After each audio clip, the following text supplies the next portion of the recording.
What is up, guys and gals? Thanks for joining me here on my channel. Hope there's no delays with the feed. I have a lot of tabs open. Probably should shut some of these down the more I'm thinking about it.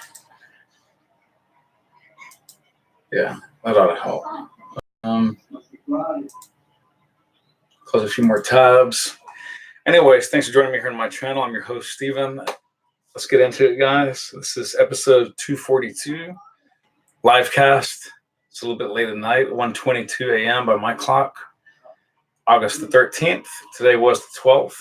And yes, we're continuing my journey through the wonderful house that is Odin and their black bottle collection, which I think go 1 through 12, or is it 1 through 11? It's one or the other. And then they have like 3 white bottles and some other stuff, but these are all unisex. Again, if you checked with me about a week ago, we looked at 00, double aught Odin, and today we're looking at this guy. I don't know if the camera can pick that up. I'll try it. There it is. Odin 01. This is called Sunda or Sunda, however you want to say it. Caps again remind me a lot of. Just said this last week.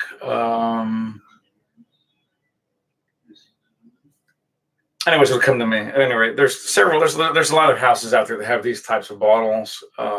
Not that unusual, not that rare, whatever.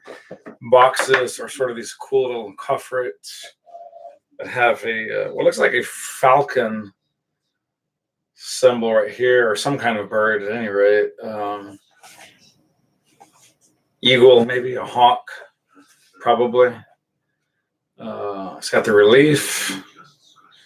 And what I like about these boxes, guys, other than the fact that the padding is really nice, the bottle goes in obviously like so. Let me slide it in. The one curious thing is that if you want to see the breakdown of the notes, you will only find them on these boxes. You will not find them on the bottle. Can the camera pick any of that up? I used to. Trying to trick the focus. Well, almost got it. Okay, I'm going to read these off. Juniper berries, Himalayan cedar leaves, rich bergamot, mysterious palmarosa, spicy black pepper, creamy heliotrope, tonka bean, West Indian sandalwood, and gray musk. Now, the first thing that you will notice when you use this, guys and gals, it's unisex. It's 100 mils, 3.4 fluid ounces. The juniper berries and the bergamot will hit you right away. They will just hit your nose, your olfactory senses right away, along with the palmarosa, followed very closely by the heliotrope, the tonka bean, the Himalayan cedar as well will begin to come up quite quickly. And then you also notice quite a serious dose of the musk. And then towards the opening into the deep dry down, the sandalwood will come more and more to the forefront, along with that tonka sort of transitioning to a sort of a typical, slightly vanillic, slightly almondy, slightly gourmet. I don't want to overdo it on the gourmet tip. A little bit gourmand, not a lot. This is just a beautifully blended scent. It's elegant. You can detect most of the notes, unlike a lot of their competitors that say they've got this, and that. And then you get into it and you're like, yeah, I don't really get this. I kind of get that, but I don't get this either. And you just kind of wonder at the end of the day, are they really being truthful, or are they just simply not putting enough of those elements in there? I don't know. You be the judge. There's a lot of those scents out there. I think this is one that you can pretty much well tell that they really do seem to be all present and accounted for, albeit in different degrees, obviously. The bergamot is just really delicious the way it just pops right up with that palmarosa. Oh, it's wonderful, along with the Himalayan cedar peeking up. And the juniper berries does give it a little bit of that gin accord, sort of so in vogue the last 5 or 6 years, depending, where you source your juice. So it's a little bit bracing. It's a little bit herbal. It's very woody, certainly. Definitely musky.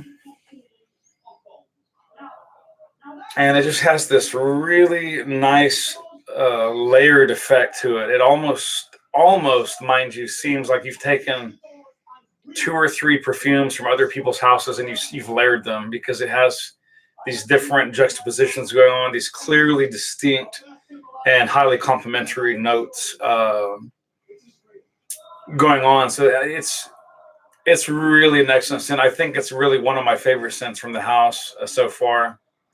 I have been through the entire line with the exception of one, discounting the white bottles, which I do not, as of this time, own. And I'm not sure if I'll get those or not. Maybe, we'll see. They seemed a little bit more skewed, if my memory is working at all, to women, or to at least be more feminine. I could be wrong in that recollection. I'll go back and check that out. Yeah, this is just, I think this is kind of a wonderful antidote to some of the Creed style. And for example, going way down the list on price point, to like Ancre Noir. Ancre Noir, I liked a lot, kind of loved to a point when I first used it. But sadly, that's one scent that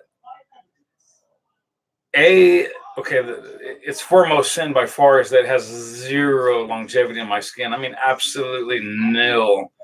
I've only maybe ever tried, I want to say 3 to 4 fragrances max that legitimately had worse performance than Ancre Noir. I really do enjoy the scent, don't get me wrong. If it had just modestly better performance, it would be a keeper. On my skin, it's literally all but gone in 15 to 20 minutes flat. I'm not making that up. Feel free to disagree. It may work better for you on your pH skin because of your pH balance. It may work better for you on your skin than it does on mine. That's just a key reason why I really choose to no longer wear Ancre Noir, because it's honestly just a waste of time and effort. It's not so much the money. It doesn't cost a whole lot, but I do think the later Ancre Noirs, the Sport and the, is it Extreme, have quite a bit better longevity and sillage. But bless its heart, Ancre Noir, the original, just on my skin, it's dead and gone in 20 to 30 minutes flat. And I mean Gone, gone. If I bury my nose all the way to the skin, I might get like a 5% whiff. Other than that, it's just absolutely gone. I've even asked people at work, do you smell me after a couple hours? And they're like, not really.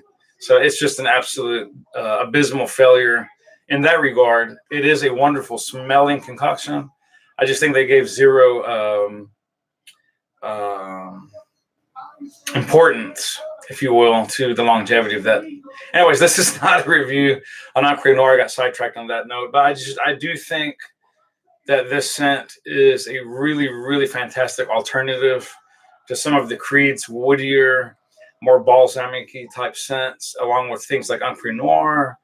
If you're looking for something that's fall-ish but has a little bit of summer in here, I think the bergamot in here really lifts this, along with the juniper, to absolutely being summer appropriate.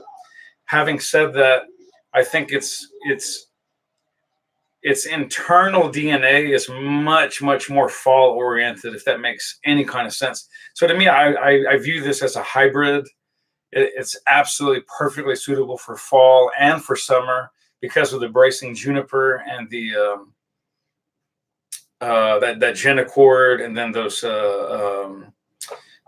let's see, what did I call it? Or the Palmarosa. Oh, also I forgot to mention the spicy black pepper. I like the fact that The black pepper was used here very discreetly. It's not overpowering the scent at all. It's clearly obvious the more you dig your nose into it as it opens up that it's there. I do not at all see it as overwhelming, or some scents that have too much pepper, it just chokes the life out of the scent. Unless you specifically want a very gourmandy, spicy, almost exclusively pepper-based scent. There are plenty of there. Well, not plenty. There's quite a few out there on the market. What comes to mind? The French brand that has the bottles that you lay flat. They do not stand up. What's the name of that house? I'm just drawing so many blanks tonight. It's been a long day, weird day, but a good day. I can't think of the name of it. Anyways, they have a pepper scent that I really enjoy quite a bit. But if you're going to make something very peppery, you need to really, really make sure that you balance the concoction out appropriately. It needs to have some kind of depth and balance to it, usually like cream and or a musk or a burger, something that's sort of or vanilla, something to lift it and soften those edges a little bit. I do think this skews masculine, if I may be so bold as to say that I would find this a fairly masculine scent. It's soft enough to certainly be considered unisex. I don't doubt that, but I think it's definitely about, at least in terms of if I look at British classical perfume, I would say this is about 75% masculine and about 25% feminine. That's just my personal opinion. Yeah, it's just excellent. I don't want to make too much about it. I'm not going to try to hype this because I don't think it's the perfect scent. I'm not sure such a thing exists, but it's really, really excellently crafted. It's excellent for what it is. If you don't ask the scent to be more than what it is, this does not have oud in it. This does not have pure vanilla extract in it. This does not have apricot or orange or violet, cassis berries. There's a lot of things that aren't in here. So if you're thinking of this to be some other perfume that you would like better, well, that's too bad, so sad. Let this stand on its own. And I think you guys are really, really going to enjoy this. I think this can be had online if you look around for somewhere between $45 and $75. Which, keep in mind, when this dropped full retail, I think was between $175 and roughly $225 thereabouts. So they're definitely not a cheap cologne, perfume, eau de toilette. I mean, these are eau de parfum concentrations, but we'll say that the longevity and sillage on this are not spectacular. So if you're looking for extra coverage, you're going to have to absolutely spray heavy. If you don't mind it to sit closer in the skin and not just shout out and announce your presence to the entire office or wherever it is that you work or play, if you're someone that's more confident in your own skin, literally, then you may easily get by with, let's say, 4 to 6 sprays. And I don't know if that sounds like a lot to you or not. I mean, this is not an atomic powerhouse. To me, that sounds like a very normal amount. But for me, if you're looking for longer lasting coverage and better sillage, you're probably going to have to spray about, I would say about maybe 8 to 12 sprays. Should probably get the job done. And you probably want at least 3 of those going just on your clothing to make sure that enhances what's on the skin. This is an excellent overall scent. Again, mainly skewed towards fall and summer. Spring, of course, is fine. No biggie. Winter, you could definitely get away with it. I just don't quite think it's quite heavy enough to live up to a full-on winter. But I do think it performed better in the cold. So you be the judge on that. It may work just fine in the winter. But it wouldn't be my go-to just off the top of my head. I tend to wear much heavier scents in the winter, as I'm sure most of you guys do as well. That's going to do it, guys. Sorry for the late, short notice for a lot of my fans out there. I know you're probably at work or you're asleep or you're watching other channels. Maybe you have your own channels as well. Anyways, all the best. Cheers. If you like this, please subscribe, click the bell for future updates.